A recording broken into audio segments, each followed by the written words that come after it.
Hello hi welcome नमस्ते। मेरा नाम ऋतिक और हम फिर से बात करने वाले हैं एक और इंटरेस्टिंग कंसेप्ट के ऊपर। तो ये वीडियो सेमेस्टर 2 के उन बच्चों के लिए मोस्ट इंपोर्टेंट होने वाली है जिनके पास सब्जेक्ट है इंट्रोडक्टरी मैक्रो इकोनॉमिक्स। तो चलिए शुरू करते हैं आज की वीडियो, जहां पे हम बात करेंगे बैलेंस ऑफ पेमेंट के एक और इंपॉर्टेंट कंसेप्ट के ऊपर। बैलेंस ऑफ पेमेंट का इंट्रोडक्शन प्रीवियस वीडियो में कवर हो चुका है। जिस तक वो वीडियो ना देखी हो पहले जाए वो वाली वीडियो देखे ताकि आप लोगों को बैलेंस ऑफ पेमेंट का इंट्रोडक्शन क्लियर हो जाए। तो अगर मैं समराइज करूं तो बैलेंस ऑफ पेमेंट का मतलब क्या होता है कि जहां पे हम रिकॉर्ड करते हैं फाइनेंशियल ट्रांजैक्शंस को, यानी कि गुड्स एंड चाहे हमारी गुड्स और सर्विस की ट्रांजैक्शंस हो। लेकिन एक बात का ध्यान रखना, यहां पे हम बात करते हैं इंटरनेशनल ट्रांजैक्शंस की, यानी कि जब एक कंट्री का रेसिडेंट किसी दूसरे कंट्री के रेसिडेंट से किसी न किसी तरह की ट्रांजैक्शन करता है, चाहे वो गुड्स और सर्विसेज को लेके हो, चाहे वो ट्रांसफर्स को लेके हो, ठीक है, चाहे वो एसेट्स को लेके हो, तो वो सारे किसके अंदर बैलेंस ऑफ पेमेंट का पार्ट बनता है। और इस कंप्लीट सीरीज के नोट्स बन चुके हैं। जिन बच्चों को नोट्स परचेज करने हैं वो इस नंबर पे जाए 9667836336 यहाँ पे जाके नोट्स ले सकते हैं। अब आते हैं आज के कंसेप्ट के ऊपर। तो जो आज का हमारा कंसेप्ट है वो है difference between balance of trade and balance of payment. तो मैं अगर एक बात बताऊं तो जो बैलेंस ऑफ ट्रेड है वो पार्ट होता है किसका, बैलेंस ऑफ पेमेंट का। क्योंकि बैलेंस ऑफ पेमेंट में कहीं ना कहीं ट्रेड भी इंक्लूड होता है, क्योंकि मैंने यहाँ पे बात करी थी कि गुड्स और सर्विसेज से रिलेटेड जो भी इंपोर्ट एक्सपोर्ट की ट्रांजैक्शंस होंगी वो सब बैलेंस ऑफ पेमेंट में रिकॉर्ड किया जाता है। इसका मतलब बैलेंस ऑफ ट्रेड क्या है, इसका पार्ट है बैलेंस ऑफ पेमेंट का। तो मैं कह सकता हूं कि बैलेंस ऑफ ट्रेड जो है वो क्या है, एक नैरो कंसेप्ट है, और बैलेंस ऑफ पेमेंट क्या है, एक वाइडर कंसेप्ट है, ब्रॉडर कंसेप्ट है as compared to balance of trade. दूसरा, बैलेंस ऑफ ट्रेड जो है वो पार्ट है बैलेंस ऑफ पेमेंट का ही। क्यों? क्योंकि ये सिर्फ इंक्लूड करता है ट्रेड की ट्रांजैक्शंस को और ये इंक्लूड करता है ऑल ओवर ट्रांजैक्शंस को। तो वही पढ़ते हैं पहले। तो डिफरेंस क्या क्या है बैलेंस ऑफ ट्रेड और बैलेंस ऑफ पेमेंट में। यहां से एक ही क्वेश्चन बनता है कि डिफरेंस क्या हो सकता है। एग्जाम में कोई क्वेश्चन पूछे तो ये पूछेगा ना, what is the difference between balance of trade and balance of payment. तो balance of trade is a narrow concept and balance of payment is a broader concept. Balance of trade is a part of balance of payment. तो balance of trade जो है वो part है balance of payment का। दूसरा, balance of payment includes import and exports of goods and service या फिर capital transfers. तो बैलेंस ऑफ पेमेंट में क्या क्या इंक्लूड हुआ, एक तो इंपोर्ट एक्सपोर्ट किसकी, गुड्स और सर्विसेज की, and capital transfer. Capital transfer का मतलब क्या है कि जब आप या तो अपना पैसा ट्रांसफर करते हो या फिर आप एसेट्स के बारे में बात कर रहे हो, तो वहां पे हम बात करते हैं capital transfer. But on the other hand balance of trade includes import and exports of goods, यानी कि जो हमारा बैलेंस ऑफ ट्रेड है वो सिर्फ एक चीज इंक्लूड करता है, वो क्या, इंपोर्ट एंड एक्सपोर्ट, वो भी किस चीज की, सिर्फ गुड्स की, that is visible items only. यानी कि एक सिंपल सी बात है, गुड्स की बात, सर्विस की बात नहीं करी, क्योंकि सर्विस जो है वो इनविजिबल पार्ट होता है। फॉर एग्जाम्पल, मैं आप लोगों को पढ़ा रहा हूं तो एक तरह से क्या है, मेरी तरफ से आप लोगों के लिए सर्विसेज, क्योंकि मैं ना अगर आपको गुड्स सेल कर रहा, ठीक है, तो मैं क्या कर रहा हूं, सर्विसेज दे रहा हूं आपको अपनी। तो जैसे कि हम लॉ फर्म, किसी भी लॉ फर्म के पास जाते हैं किसी लॉयर को हायर करने, तो हम लॉयर की सर्विसेज लेते हैं, टीचर की सर्विस लेते हैं, डॉक्टर की सर्विस लेते हैं।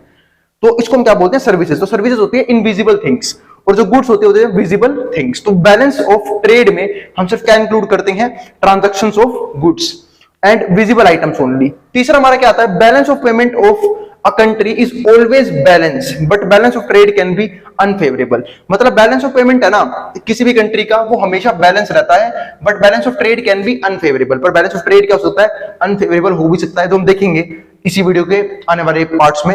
फोर क्या आता है हमारा, while formulating foreign trade policy balance of payment has more significant then balance of trade for a country. इसका मतलब क्या है कि किसी भी तरह की अगर मैं पॉलिसी बनानी है तो बैलेंस ऑफ पेमेंट को हम ज्यादा इंपोर्टेंस देते हैं as compared to balance of trade. तो मैं कह सकता हूं कहीं ना कहीं जो हमारा बैलेंस ऑफ पेमेंट है वो बहुत ज्यादा भारी है as compared to balance of trade. भारी होने का मतलब यहाँ पे है कि इसकी इंपोर्टेंस हमेशा क्या रहेगी, ज्यादा रहेगी as compared to balance of trade, क्योंकि ये ऑल ओवर ट्रांजैक्शंस को रिकॉर्ड करता है और ये सिर्फ एक टाइप की ट्रांजैक्शन को रिकॉर्ड करता है, वो भी कैसी, सिर्फ गुड्स की ट्रांजैक्शंस को। अब आते हैं आगे, इसके बाद आता है disequilibrium in balance of payment. अब डिसइक्विलिब्रियम का मतलब समझते हैं पहले। देखो, इक्विलिब्रियम का मतलब क्या होता है, संतुलन। इसको मैं कह सकता हूं बैलेंस, यानी कि जब इंपोर्ट और एक्सपोर्ट ऑलमोस्ट सेम हो तो मैं बोलता हूं equilibrium in the economy.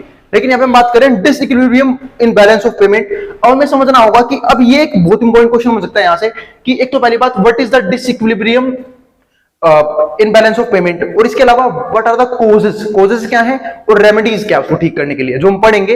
Remedies तो पढ़ाऊंगा आने वाली वीडियो में, कॉजेस मैं भी पढ़ा दूंगा इसी वीडियो के अंदर। तो अगर हम समझे disequilibrium in balance of payment, यानी कि किस तरीके से बैलेंस ऑफ पेमेंट में असंतुलन यानी कि डिसइक्विलिब्रियम क्रिएट होता है।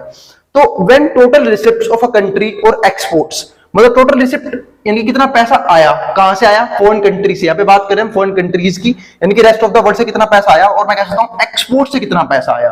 क्योंकि दो चीजें होती है, इंपोर्ट और एक्सपोर्ट। जिनको नहीं पता बता देता हूं। इंपोर्ट का मतलब होता है जब हम कोई भी चीज किसी बाहर वाली कंट्री से खरीदते हैं। एक्सपोर्ट का मतलब क्या होता है, जब हम किसी कोई भी चीज अपने कंट्री की बाहर वाली कंट्रीज को सेल करते हैं। तो when total receipts of a country और एक्सपोर्ट्स, यानी कि विजिबल हो चाहे इनविजिबल हो, यानी कि मैं कह सकता हूं चाहे गुड्स की फॉर्म में हो चाहे सर्विसेज की फॉर्म में हो, are equal to total payments और इंपोर्ट्स। और ये किसके बराबर होना चाहिए, टोटल पेमेंट्स और इंपोर्ट्स। यानी कि मैं कह सकता हूं कि मान लो जीडीपी में एक बात आई कि भाई हम लोगों ने ना अब की बार इंपोर्ट किया 10,000 करोड़ का, 10,000 करोड़ का इंपोर्ट किया, यानी कि बाहर से सामान मंगवाया है, ये सीआर में है। और फिर हमने एक्सपोर्ट भी किया है 10,000 का, तो इसको हम बोलेंगे बैलेंस। यानी कि जो हमारा बैलेंस ऑफ पेमेंट है वो बैलेंस है, इक्विलिब्रियम में है। यानी कि जितना इंपोर्ट किया है उतना ही हमने क्या किया है, एक्सपोर्ट भी किया है। अब यहां पे क्या आता है हमारा, डिसइक्विलिब्रियम कब क्रिएट होगा, जब या तो ये ज्यादा हो या फिर ये कम हो। तो disequilibrium occurs when receipts are greater और लेस देन पेमेंट्स। अब डिसइक्विलिब्रियम क्या है, वो क्रिएट होगा जब हमारा जो रिसिप्ट्स है वो क्या है, ग्रेटर है या फिर कम है किससे, पेमेंट से। यानी कि इंपोर्ट मान लो ज्यादा है एक्सपोर्ट से, तब भी डिसइक्विलिब्रियम है। और अगर हमारा इंपोर्ट कम है एक्सपोर्ट से, उस पॉइंट पे हम क्या कह सकते हैं, डिसइक्विलिब्रियम है हमारा बैलेंस ऑफ पेमेंट। पर अब यहां पे भी एक अच्छा टॉपिक आता है, वो क्या, इसको हम बोलते हैं फेवरेबल डिसइक्विलिब्रियम और अनफेवरेबल। एक कंट्री के लिए फेवरेबल कब होगा, जब उस कंट्री के इंपोर्ट क्या हो, कम हो, एक्सपोर्ट ज्यादा हो, उसको हम बोलते हैं फेवरेबल डिसइक्विलिब्रियम। यानी कि हमारी कंट्री की चीजों की डिमांड बाहर मार्केट में ज्यादा है, लेकिन हमारी कंट्री जो है वो कम से कम डिमांड कर रही है ना। तो इसको हम क्या बोलते हैं, फेवरेबल इक्विलिब्रियम, या फिर फेवरेबल डिसइक्विलिब्रियम। और अगर मैं बात करूं यहाँ पे अनफेवरेबल की, वो कब क्रिएट होगा, जब आपका एक्सपोर्ट क्या नाम है, कम है, और इंपोर्ट क्या है, ज्यादा है। फॉर एग्जाम्पल अगर मैं एग्जाम्पल दूं कि किसी कंट्री ने मान लो सपोज करो कि इंपोर्ट किया 10,000 करोड़ का, लेकिन एक्सपोर्ट कर पाई सिर्फ 5,000 करोड़। यानी कि मैं कह सकता हूं कि हमारी कंट्री से बाहर सामान गया है सिर्फ कितने का, 5,000 करोड़ का, लेकिन हमारी कंट्री ने सामान खरीदा है बाहर से कितना, 10,000 करोड़ का। इसका मतलब हमारे सामान की, यानी कि हमारे गुड्स और सर्विसेज की बाहर मार्केट में डिमांड क्या है, बहुत कम है, और ये एक अनफेवरेबल डिसइक्विलिब्रियम होता है। और अगर मैं इसको उल्टा कर दूं कि हमारी कंट्री ने इंपोर्ट किया सिर्फ 5,000 करोड़ का, लेकिन एक्सपोर्ट किया है आपका 10,000 करोड़ का, अब ये एक है फेवरेबल डिसइक्विलिब्रियम, यानी कि जो हमारे कंट्री के बेनिफिट में है। तो वही बात आगे देखते हैं। तो disequilibrium has two situations, favourable balance of payment और अनफेवरेबल बैलेंस ऑफ पेमेंट। यानी तो फेवरेबल बैलेंस ऑफ पेमेंट, दूसरा हमारा क्या है, unfavourable balance of payment. Receipts are greater than payments, जब रिसिप्ट क्या होगी हमारी, क्या होगी, ज्यादा होगी, किससे, पेमेंट से। तो इसको हम क्या बोलेंगे यहाँ पे, फेवरेबल बैलेंस ऑफ पेमेंट। और अनफेवरेबल कब होगा, इसे लिख लेना, ठीक है। अनफेवरेबल कब होगा, जब balance of payment shows receipts are less than payments. यानी कि अनफेवरेबल डिसइक्विलिब्रियम वो सिचुएशन होती है जहां पे हमारे पास पैसा कमाया, पेमेंट ज्यादा की गई। यानी कि हमारे एक तरह से मैं कह सकता हूं कि इंपोर्ट ज्यादा की गई, एक्सपोर्ट्स कम की गई। तो अब आगे समझते हैं, अगला पॉइंट हमारा वो है कोजेस। तो causes of disequilibrium in balance of payments. अब कोजेस कौन कौन से हैं, उससे पहले आप यहां तक का सारा कंसेप्ट उतार लो, ठीक है। उसके बाद हम करते हैं कोजेस, क्योंकि भी इसमें कुछ कोजेस लिखने बाकी हैं, दो तरह के कोजेस और होते हैं जिसको मैं ऊपर लिख दूंगा। इसको मिटाने के बाद पहले जिसको उतारना है यहां तक का उतार लो मेट्रो बोर्ड के सामने से। हम देखते हैं अपना नेक्स्ट टॉपिक, यानी कि डिसइक्विलिब्रियम के कोजेस। तो causes of disequilibrium in balance of payment. अब तक हमने तो समझ लिया है कि disequilibrium in balance of payment का मतलब क्या होता है। अब हम समझेंगे ऐसे कोजेस जिसकी वजह से किसी भी इकोनॉमी में बैलेंस ऑफ पेमेंट में डिसइक्विलिब्रियम देखा जाता है, चाहे वो फेवरेबल हो चाहे वो अनफेवरेबल हो। उसके बहुत सारे फैक्टर हैं जो उसे अफेक्ट करते हैं। पहला हमारा आता है नेचुरल कोजेस, दूसरा हमारा आता है इकोनॉमिक इश्यूज, फिर हमारा आता है पॉलिटिकल फैक्टर, फिर हमारा क्या आता है सोशल फैक्टर। ये चार तरह के कोजेस हैं जिसकी वजह से किसी भी इकोनॉमी में डिसइक्विलिब्रियम देखा जाता है, चाहे वो फेवरेबल हो चाहे वो अनफेवरेबल। तो अब यहां पे देखते हैं क्या करके। तो पहला हमारा आता है नेचुरल कोजेस। तो नेचुरल कोजेस में क्या है कि कभी भी किसी भी कंट्री में देखो टाइम जो फ्यूचर है वो क्या अनसर्टेन है, तो किसी भी कंट्री में कुछ भी हो सकता है। फॉर एग्जाम्पल अर्थक्वेक आ गया, फ्लड आ गया, फेमाइन्स हो गए, ड्रॉट हो गया, तो किसी भी तरह की कोई भी नेचुरल दिक्कतें आ सकती हैं, नेचुरल प्रॉब्लम आ सकता है, जिसकी वजह से क्या हो सकता है, मैं बोल सकता हूं कि डिसइक्विलिब्रियम क्रिएट हो सकता है किसी भी बैलेंस ऑफ पेमेंट में। बात है भैया इसका क्या रिलेशन है डिसइक्विलिब्रियम से। फ्लड आ गया तो क्या हो जाएगा, अर्थक्वेक आ गया तो क्या हो जाएगा। फॉर एग्जाम्पल सपोज करो, अगर मैं एग्जाम्पल दूं इंडिया का ही, अब इंडिया की कॉटन की बाहर मार्केट में बहुत सी डिमांड होती है, लेकिन सपोज करो कि फ्लड आ गया उस टाइम पे और जो कॉटन है उसकी फसल बर्बाद हो गई, तो अब उसे होगा क्या, क्या हम अपनी जो चीजें हैं यानी कि जो कॉटन है, क्या हम बाहर कंट्री में उसे एक्सपोर्ट कर पाएंगे? बिल्कुल नहीं कर पाएंगे। क्यों? क्योंकि है ही नहीं हमारे पास अब। तो कभी भी नेचुरल कैलेमिटी भी अफेक्ट डाल सकता है disequilibrium in balance of payment. तो ये बात यहां पर लिखी हुई है, this include natural calamities such as floods, earthquake, famines, drought etcetera. These are common factor responsible for disequilibrium in balance of payment of developing countries. It creates imbalance in import and export of country and responsible of disequilibrium. तो ये भी एक तरह से import और export में दिक्कत डालता है और रिस्पॉन्सिबल होता है डिसइक्विलिब्रियम के लिए। तो ये हो गया हमारा पहला कॉज, नेचुरल कॉज। दूसरा हमारा है इकोनॉमिक इश्यूज। ये मेजर प्रॉब्लम क्रिएट करते हैं। इकोनॉमिक इश्यूज जो है वो एक बहुत बड़ी प्रॉब्लम है किस चीज को लेके, बैलेंस ऑफ पेमेंट में डिसइक्विलिब्रियम को लेके। अब एक एक करके इन प्रॉब्लम्स को रीड करते हैं। फर्स्ट में हमारे पास क्या है, large scale development expenditure that cause large imports. जब हम कई बार लार्ज स्केल डेवलपमेंट करते हैं यानी कि बड़े लेवल पे किसी भी चीज पे डेवलपमेंट करते हैं और खर्चा करते हैं, यानी कि मैं कह सकता हूं यहाँ पे इन्वेस्टमेंट करते हैं, तो होता क्या है, हम लोग बड़े लेवल पे इंपोर्ट करते हैं चीजों को फॉरेन कंट्री से। फॉर एग्जांपल, अगर मान लो किसी भी कंट्री को अपना डिफेंस मजबूत करना है तो वो क्या करेगा, डिफेंस के इक्विपमेंट खरीदेगा बाकी अदर कंट्री से, गन्स खरीदेगा और भी बहुत सारी चीजें होती हैं, ठीक है, तो आर्म्स लेगा। तो इस तरीके से क्या होता है कि लार्ज इंपोर्ट हम लोग करते हैं। तो इस तरीके से क्या होगा, फिर से डिसइक्विलिब्रियम क्रिएट होगा। पहला पॉइंट ये हो गया। दूसरा जो बी पॉइंट है वो है साइक्लिक फ्लक्चुएशंस।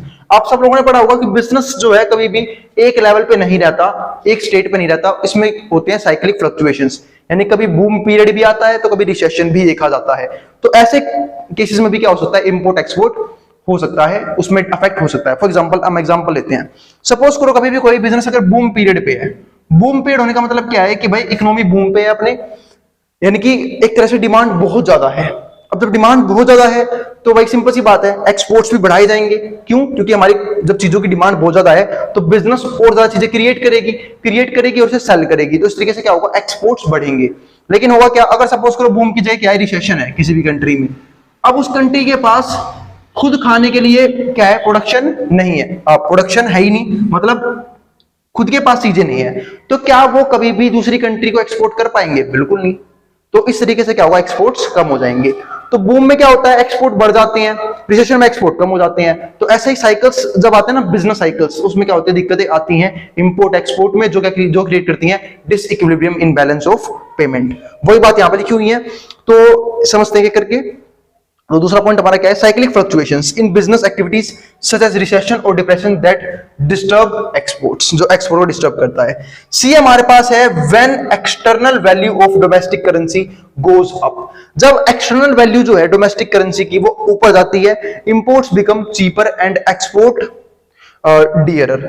तो इंपोर्ट जो है वो क्या होता है, चीपर हो जाता है, यानी कि जब किसी भी डोमेस्टिक कंट्री की डोमेस्टिक जो कंट्री है उसके जो करेंसी है उसके प्राइस लेवल ऊपर जाते हैं। फॉर एग्जांपल अगर मैं कंपेयर करूं कि जो रुपीज है वो डॉलर के कंपेयर में काफी, मतलब मैं बोल सकता हूं कि बहुत ही नीचे लेवल की करेंसी है ना, आप समझते होगे ना, क्योंकि एक डॉलर कितने के बराबर होता है हमारा, 80-85 रुपए के बराबर। तो सपोज करो कि अगर हमारी इंडियन करेंसी की वैल्यू बढ़नी शुरू हो जाए तो उससे होगा क्या, उससे ये होगा कि जो इंपोर्ट है, तो जो इंपोर्ट है वो चीपर हो जाएंगे, यानी कि हम चीजों को सस्ते में खरीद पाएंगे, और एक्सपोर्ट क्या हो जाएगा हमारा, डियरर, महंगे हो जाएंगे। Therefore imports are encouraged. इस तरीके से क्या होता है, इंपोर्ट हम लोग ज्यादा करते हैं और एक्सपोर्ट हम क्या करते हैं, कम कर देते हैं। तो ये भी एक रीजन है। इसके बाद क्या आता है हमारा डी में, foreign capital investment flow has worse impact on balance of payment. तो जो फॉरेन कैपिटल है investment flow has adverse impact on balance of payment. इसका भी क्या होता है, बैलेंस ऑफ पेमेंट पे एडवर्स इंपैक्ट पड़ता है। किसका, फॉरेन कैपिटल इन्वेस्टमेंट का, यानी कि अगर फॉरेन का पैसा किसी कंट्री में लगाया जाए तो उसका एक रिवर्स इफेक्ट देखने को मिलता है बैलेंस ऑफ पेमेंट को लेके। फिर हमारे पास क्या आता है ई पार्ट में, international institutions practices and policies of foreign countries have a direct bearing on balance of payment of a country। यानी कि एक सिंपल सी बात है, जो अलग अलग जो हमारे इंस्टीट्यूशंस हैं उनका इंपैक्ट भी पड़ता है बैलेंस ऑफ पेमेंट पे, तो वो बात यहाँ पे की गई है। चलो फिर अब हम देखते हैं पॉलिटिकल फैक्टर्स को। तो पॉलिटिकल फैक्टर कैसे अफेक्ट करते हैं कभी भी इंपोर्ट एक्सपोर्ट को, या फिर डिसइक्विलिब्रियम कैसे क्रिएट करते हैं बैलेंस ऑफ पेमेंट में, वो समझते हैं। तो पॉलिटिकल फैक्टर की अगर मैं बात करूं, फॉर एग्जांपल आपने देखा होगा कुछ दिनों पहले हम लोग जो है ना चाइना से हमेशा इंपोर्ट ज्यादा करते आए हैं। क्यों? क्योंकि चाइना जो है वो चीप प्रोडक्ट सेल करता है, तो चाइना से हमारा इंपोर्ट क्या है, बहुत ज्यादा है। और हमारा क्या, चाइना एक तरह से प्रोडक्शन हब है पूरे वर्ल्ड के लिए, यहाँ पे सबसे ज्यादा प्रोडक्शन होती है और बाकी कंट्री से खरीदती है, क्योंकि इसके जो चीजें हैं वो टिकाऊ तो नहीं होते लेकिन सस्ते बहुत होते हैं। है ना।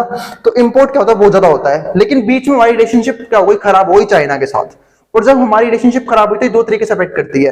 एक तो क्या हो गया, हमारा यहाँ पे इंटरनेशनल रिलेशन खराब हो गए चाइना के साथ, तो गवर्नमेंट ने इंपोर्ट पे बैन लगा दिया। गवर्नमेंट ने कहा कि हम लोग चाइना के प्रोडक्ट को यूज नहीं करेंगे, और यहां तक कि हमारी कंट्री में हर एक तरह के चाइना के प्रोडक्ट को बहिष्कार कर दिया गया था और बैन कर दिया गया था। तो ये हमारा एक पॉइंट हो सकता है। तो political disturbances like a frequent change of government. अब पॉलिटिकल डिस्टर्बेंस में क्या होता है, लगातार गवर्नमेंट चेंज होती रहेगी, तो इंकरेज आउटफ्लोज ऑफ कैपिटल। और यहाँ पे क्या होता है, गवर्नमेंट इंकरेज किस चीज को करती है, आउटफ्लोज ऑफ कैपिटल को, कैपिटल जाना चाहिए बाहर, and discourage inflows of capital, और डिस्करेज करती है इनफ्लोज ऑफ कैपिटल को। अब दूसरा हमारा पॉइंट क्या आता है, international relations of a country be cordial, hostile और full of tension. For example, जब मैंने अभी एग्जांपल दिया आप लोगों को कि अगर कभी भी इंटरनेशनल रिलेशन किसी भी कंट्री के कोर्डियल है, होस्टाइल और फुल ऑफ टेंशन है, then these either are favourable और unfavourable effect of balance of payment of a country. तो फेवरेबल भी हो सकते हैं और अनफेवरेबल भी हो सकते हैं, दोनों अनफेवरेबल भी हो सकते हैं, दोनों ही हो सकते हैं, कोई दिक्कत नहीं है इसमें। तो ये चीज भी यहाँ पे क्या करना, ध्यान रखना हमेशा कि एक सिंपल सी बात है, जैसे मैंने यहाँ पे एग्जांपल दिया था, जब चाइना से हमारे रिलेशन खराब हुए, हम लोगों ने इंपोर्ट क्या कर दिया, बंद कर दिया। और अगर हमारे किसी से रिलेशन अच्छे होंगे तो हम क्या कर देंगे, वापस इंपोर्ट को इंक्रीज कर देंगे और एक्सपोर्ट्स को भी अपने हिसाब से इंक्रीज और डिक्रीज कर सकते हैं। यानी कि रिलेशंस अच्छे हैं तो उसका इंपैक्ट भी क्या होगा, इंपोर्ट एक्सपोर्ट पे अच्छा रहेगा। लेकिन रिलेशंस बुरे हैं तो उसका भी एक इंपैक्ट देखने को मिलता है हमारा इंपोर्ट और एक्सपोर्ट में। अब हमारा फोर्थ एग्जाम्पल क्या है वो समझते हैं, वो है सोशल फैक्टर। सोशल फैक्टर क्या होता है वो समझते हैं। सोशल फैक्टर मतलब क्या है, changes in taste, preference and fashion affect import and export. अब सोशल फैक्टर में क्या आया, changes in taste. For example, हमारी कंट्री में कुछ टाइप के गुड्स और सर्विस बनाई जाती है और उसकी मार्केट में डिमांड जो है वो बहुत ज्यादा है। मार्केट में डिमांड क्या है, बहुत ज्यादा है। लेकिन सडनली क्या हुआ, कंज्यूमर के टेस्ट में चेंज आ गया। अब जब कंज्यूमर टेस्ट में चेंज आ गया, या फिर मैं ट्रेंड में चेंज आ गया, कैसा फैशन में नहीं है वो प्रोडक्ट, और उसके चक्कर में क्या, उसकी डिमांड जो हो गई वापस क्या हो गई, गिर गई। तो क्या इससे हमारा इंपोर्ट गिरेगा, एक्सपोर्ट गिरेगा या नहीं गिरेगा, पक्का गिरेगा। तो ये भी एक तरीका हो सकता है डिसइक्विलिब्रियम क्रिएट करने का, कि अगर टेस्ट में चेंज आ जाए, प्रेफरेंस में चेंज आ जाए, फैशन में चेंज आ जाए, तो ये भी अफेक्ट करता है इंपोर्ट एक्सपोर्ट को। अगर सपोज करो किसी की, अगर कोई कंट्री ने कोई यूनिक प्रोडक्ट बनाया, उसकी डिमांड बढ़ गई एकदम से, वो फैशन में आ गई, तो उस कंट्री के एक्सपोर्ट बढ़ जाएंगे। तो इस तरीके से अगर फैशन में है तो एक्सपोर्ट रहेगा, फैशन में नहीं है तो क्या हो जाएगा, एक्सपोर्ट नहीं होगा, एक्सपोर्ट कम हो जाएगा। प्रेफरेंस में सेम वही हिसाब है, टेस्ट में वही है। तो ये हमारे कुछ पॉइंट्स हैं जो अफेक्ट करते हैं किसको, डिसइक्विलिब्रियम को, यानी कि कॉजेज हैं disequilibrium in balance of payment. अब चलेंगे नेक्स्ट वीडियो में, जहां पे हम सीखेंगे कि कॉजेज को ठीक कैसे कर सकते हैं, यानी कि डिसइक्विलिब्रियम को हम करेक्ट कैसे कर सकते हैं, वो हम समझेंगे नेक्स्ट वीडियो के अंदर। और उम्मीद है आपको वीडियो के सारे टॉपिक क्लियर हो गए होंगे। फिर भी कोई भी डाउट, कोई भी क्वेरी हो, कोई भी सजेशन हो किसी भी तरह का, आप नीचे कमेंट बॉक्स में कमेंट कर देना, मैं उसको रिजोल्व करने की पूरी कोशिश करूंगा। मिलते हैं नेक्स्ट वीडियो में। अब जिसको जो उतार सकता है मेट्रो बोर्ड के सामने से, और किसी को भी नोट्स परचेज करने हैं वो इस नंबर पे जाए, यहाँ पे जाके व्हाट्सएप करके नोट्स ले सकते हैं। अब जिसको जो उतारना उतार ले मेट्रो बोर्ड के सामने से।